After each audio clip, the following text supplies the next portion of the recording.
Hey YouTube, welcome back.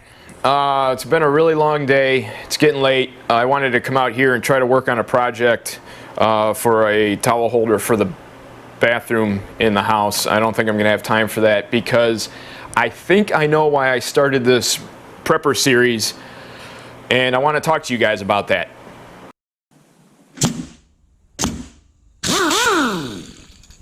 So I've talked in the previous videos about being prepared and having supplies, rations, whatever. We've gone over it. If you're here, we're all on the same page. What has really rung true with me is that the reason to have things like that is because we're going to have to help. There's going to be a lot of people that are caught off guard. Today is Tuesday, October 27th, 2020. We have an election coming up in 1 week. If you're watching the news, stuff already started getting a little weird in Philadelphia. Now we'll see between tonight, tomorrow night, if that dies off, that's great. If it doesn't, you start to hear the buzz. Just the little hum, the din of the noise going on of what could come. I hope I'm wrong. At the same time, if you guys down by the Gulf Coast or, yeah, it's the Gulf Coast has been getting hammered by hurricanes. You guys are all on the same page too, just having stuff.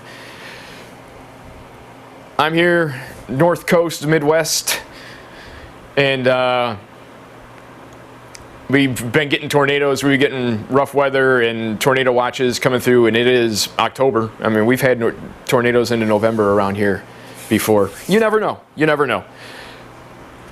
But we're going to have to help when things get bad, and you're going to have to help your neighbors. Literally your neighbors on either side in your neighborhood, all around. Now, hopefully they're on the same page, and they're well prepared also, so it's not a burden to any one family, but maybe they aren't.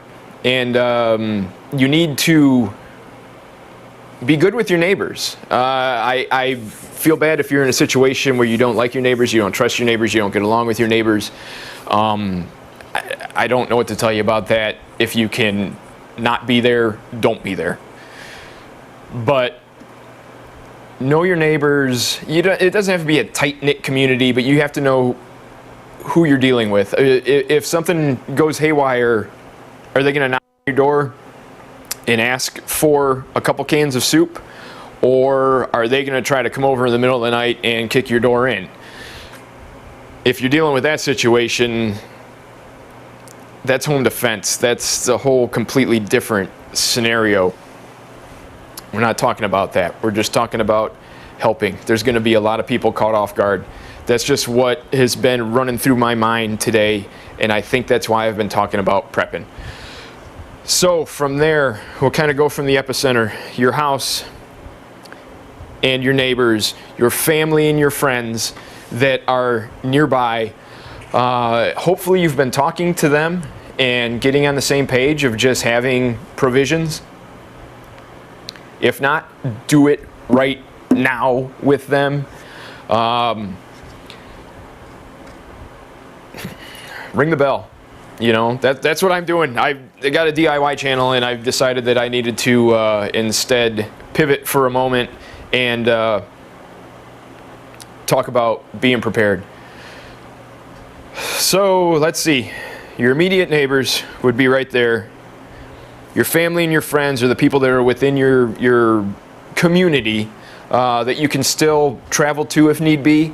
If you've got people the other side of a major metropolitan area that might be under some strife, I don't know if you could actually get to them to help them. Family in other states, obviously they're going to pretty much be on their own. But talk to them now and tell them just to buy some stuff and have it. Because if things are weird and you don't want to leave, you don't want to leave. So that's kind of been the theme of this whole thing. From there, your community as a whole, your church or your synagogue or whatever, if you have you know, if you're part of the local softball team, maybe you guys can do a quick can drive and come up with stuff to take to the local food bank. You don't necessarily need to be a member of a church or anything. I am a member of a church. The church is right down the street from me. They have a great food pantry and a weekly meal that they serve everybody with, and we try to provide money and food for that. It's been weird with the pandemic. Our interaction with our church has been very limited, and that disheartens me. But we try, and I think we're going to have to ramp that up if things get a little crazy in the next week or so. So, anyway, that's probably about it. I know I've gotten a lot of newer subscribers over the last few days since I started making these videos. And I thank you for subscribing, and I welcome you to the channel. And hopefully things don't go crazy and they get straightened out, and we can get back to just having some chats out here while we're doing some projects to keep the homestead running. Keeping the homestead up and running in quiet times is nice. It's easy. You can move the ball down the field. I'm thinking keeping it running when there are times of strife is going to be difficult, and we all need to buckle up for that. I think that's just good advice. Hopefully over the next week or so everything pans out, and good Lord willing, we're all just going to work and moving along over the next few weeks, and this is nothing. And then meet you back out here. We'll be making towel hangers for the bathroom. Just want to get that off my chest. Anything else pops into my scatterbrained head, I will knock another video out. I'm gonna try to get this thing uploaded. Thanks for coming along. Like I've said in the previous videos, stay safe, stay prepared, and we'll see you on the next video.